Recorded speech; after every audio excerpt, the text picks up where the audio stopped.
ওম সদ্গুরু পঙ্কজ ভাই। ওম শান্তি। আজকে আমাদের একটা কোশ্চেন এসছে, আপনাকে একটু বলতে হবে যে শিব আর পার্বতী এরা তো দুটো শক্তি, তাই দুটো শক্তিকে আপনি বিস্তারিতভাবে সমাজকে একটু জানিয়ে দিন যে সমাজের মধ্যে এরা কিভাবে বিস্তার হয়ে আছে এবং এই শক্তিকে নিয়ে সমাজ কিভাবে চলছে। নমস্কার। প্রথমে দর্শকবৃন্দদের আমি যথারীতি চেষ্টা করব এই প্রশ্নের উত্তর দেওয়ার জন্য। প্রথমত,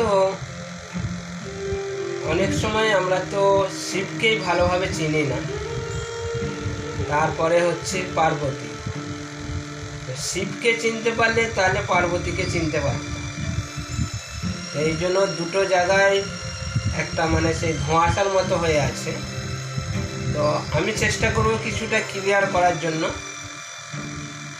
দেখুন, শিব শিব কথার অর্থই হচ্ছে কল্যাণকারী, আর শিব একটা জ্যোতির্বিন্দু, জ্যোতিস্বরূপ।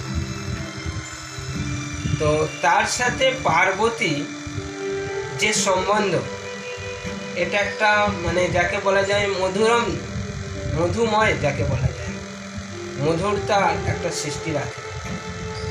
যেখানে আজকে আমরা শিবরাত্রিতেও দেখেছি, সেই ছেলেরাও স্কুলে যদি যায়, স্কুল শরীর নিয়ে ছেলেরাও আর মেয়েরাও দুজনেই কিন্তু শিব ভগবানকে সন্তুষ্ট করতে তারা বারব্রত করছে। তো যদি আমরা দেখি যে পার্বতী শুধু কিন্তু বডিতে মেয়ে বা ছেলে এই হিসেবে নয়, পার্বতী কিন্তু সারা দুনিয়া। এই জন্য মানুষ জগতই মানুষই হচ্ছে শিবের পার্বতী। এবং যে যেমনভাবে শিবকে নেবে, কেউ বন্ধুত্বভাবে নেয়, কেউ বাবাভাবে নেয়, শিব বাবা বলে, কেউ আবার যার যেরকম সম্বন্ধে মনে হয় শিব সে সেইভাবেই নেয়।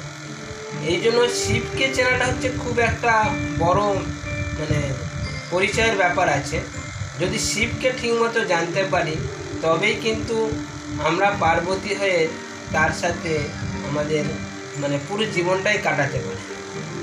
তো অ্যাকচুয়ালি যদি বলা যায়, এর জন্য আমাদের ওনাকে বিস্তারিত জানতে হবে, শিবকে ভালোভাবে জানতে হবে। তবে শিবকে জানতে পারলে তবেই কিন্তু আমরা পার্বতীর পার্টটা প্লে করতে পারব।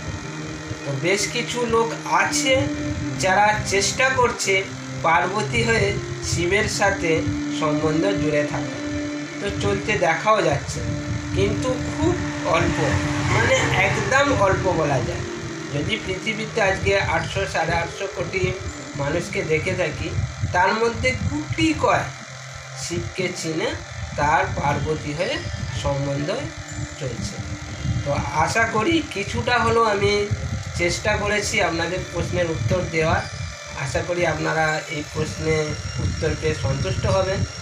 আগামী দিন আমি আরও চাইবো আপনারা আরও কিছু কোশ্চেন আমাকে করুন, আমি যথারীতি চেষ্টা করব উত্তর দেওয়ার। ওম শান্তি।